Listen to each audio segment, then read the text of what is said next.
We having church up in here today. Touch two people and say it's good that we were here today. I want you guys to do a couple of things with me right now, if you will. Everyone take a deep breath. Just inhale. I want you to savor this moment. This is such a critical and impactful time in history.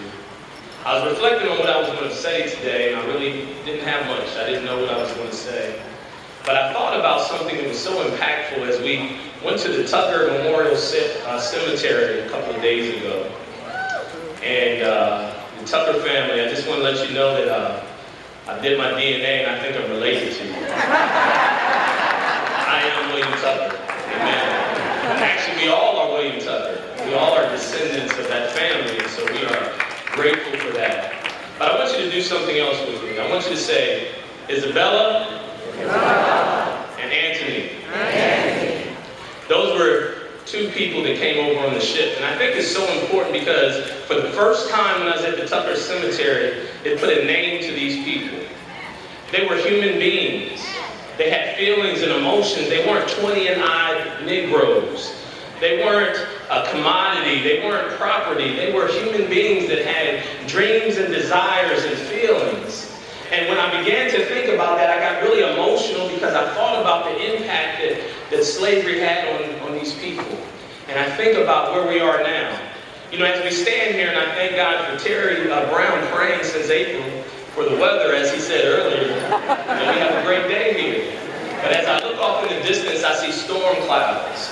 And I'm reminded of the description of history that said, it described April the 25th, 1619 as a stormy day in August. And so as I look at those storm clouds off in the distance, I think about how distant 1619 was. See, I have two grandchildren. I have Noah and Eden. And I think about the fact that we are writing a new history, not only for Noah and Eden and what type of world will we leave for them, but what about their children's children? And so as I look at the storm clouds in the distance, I pray that the world that they live in, that slavery, racism, and segregation will be a distant memory in their rear view. That the residue of the atrocities that fell upon us will be only a memory that we use to build, to grow, and to move into the future. That we no longer experience that. We no longer look at people as just 20-eyed Negroes or just someone who looks different than us, but as a human being with the same wants and desires that we have.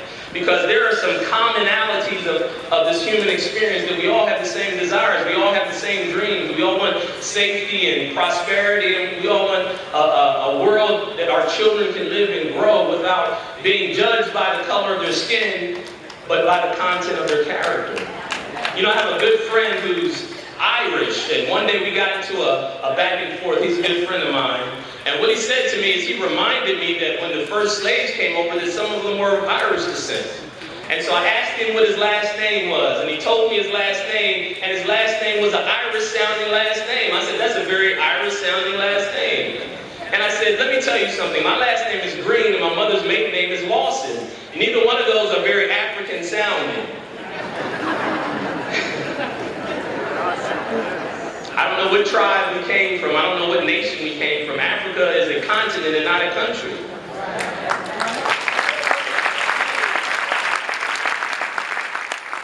reason I think that's so important, and as we stand here and memorize and think about what happened, as we think about Anthony and Isabella and William Tucker, and we think about writing the new history for our children's children, I think it's so important that we recognize the fact that it's in all of our best interest that we all succeed. Because one thing about it, I don't know who I was or who we were, but I know who we are. I know where we're going. I know that the future is much brighter than the past. And just like those storm clouds are far in the distance, I pray for the day that racism, that tribalism, that segregation, that separation, that segregation becomes a distant look in our rearview mirror. Because I believe and know without a shadow of a doubt that we're in a pivotal moment in time. And like I like to use the word Kairos moment, not just because it makes me sound very theological, but because Kairos represents when opportunity meets destiny.